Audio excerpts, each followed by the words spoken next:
Hi, it's Tim Meyer from Keep Yourself Relevant. Today I want to talk to you about a project management function, and it's about how you go about setting up a brainstorming session. Assuming you're leading a project and you need to come up with some ideas about your project or some part of your project, there's various brainstorming options that you can go through, and I'll just cover three that I've used in the past that I've found to be pretty successful. One of them is a concept of just creating a mind map, which is a technique to capture ideas. It's a diagram that's a visual representation of the information. I use a process from Edward de Bono that's a six thinking hats. You generate the ideas during the green hat thinking portion of the process. And I'll spend a little more time talking about the six different hats in another video.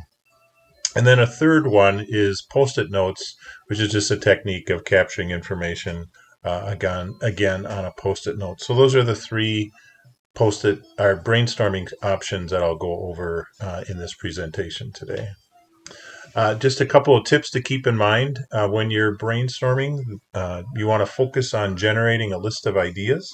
You want to have the team focus on not critiquing the ideas. There's no such thing as a bad idea. And then you want to potentially encourage and emphasize that the team should try to build on ideas that are already on the list. So building on anything that's already been talked about. But I found that the most important one is to avoid critiquing the ideas before you even get a list.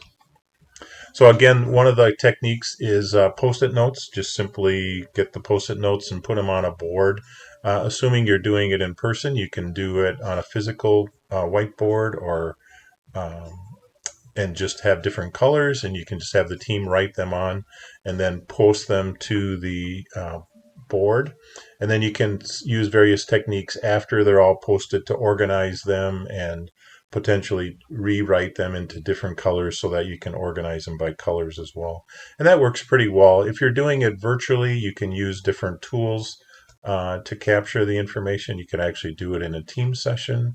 And there's other tools as well to capture that information virtually in a team session. Another one that I like to use is this. And the overall process is this six thinking hats from Edward de Bono, which is a lateral thinking process. So you try to focus the team on wearing these various six hats through the whole process. For the thinking of and generating ideas, you focus on the green hat. So the idea behind lateral thinking is that everybody on the team is focusing on one type of thinking. In this case, the green hat is generating the actual ideas. So if you were to do the overall six thinking hat process, the first step is the person that's leading, meaning someone like myself who's the project manager, would first use the blue hat to determine what hats should be used in this process. The second step would be the team would then spend a predefined amount of time under each of the hats. A white lit hat would be a session to get out the facts and frame the problem. The assumption is that when you're doing a brainstorming session, you've already done that. Then again, the green hat time is spent listing out the actual ideas. Then you can actually get to the session and another portion of the agenda to put on your black hats, and that's when you evaluate the ideas or critique them.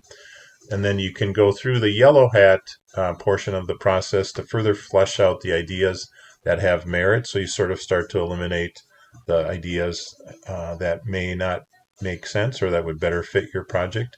And then the red hat is just a session and period of the project agenda where you get the team's feelings on various ideas. And then step three is then to again put on your blue hat and put them back into a group and see if there's another set of activities that's needed. So again, relative to brainstorming, the green hat is the hat that you put on to just generate a list of ideas. And again, I mentioned this before, but you want to make sure you're not critiquing them when you're generating the list. Another technique to, this is more of a capture technique, but it also can be used in a visual presentation, but it also can be used as a way to sort of um, get people's minds focused on a particular area. So I used a tool called Balsamic. You could also do this in Visio. So you come up with an overall theme that you're trying to generate ideas for. In this example, it's a systems analysis course, let's say. And then you try to understand what are all the different pieces of systems analysis. So you might have vision as one of the items. You might have a design, requirements analysis. And then as you go through each of these, like if you say requirements, then you say, okay, what are all the ideas and pieces of requirements? So you could have a joint application design session, interview sessions, brainstorming, which is what we're covering today, prototyping, storyboards, and story maps. And then you can go into under design, what are all the different design techniques? So it's a way to sort of force people to start to think, or as you capture ideas, you try to structure them, and it makes a fairly nice visual representation of the ideas. Um, it's a way to cluster the ideas, if you will.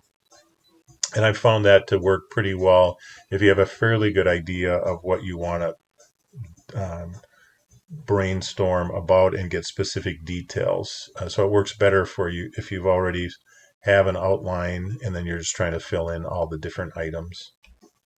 And then again, when you're doing a brainstorming session, there's various roles that you would have as a project manager. You would define a facilitator, the person that leads the brainstorming session. A reporter would be someone that records the notes. A board, which is where you put all the information, like a whiteboard, or if you're using Balsamic, you could do that, or if you're using Teams, that would be the vehicle that you're capturing all the information on.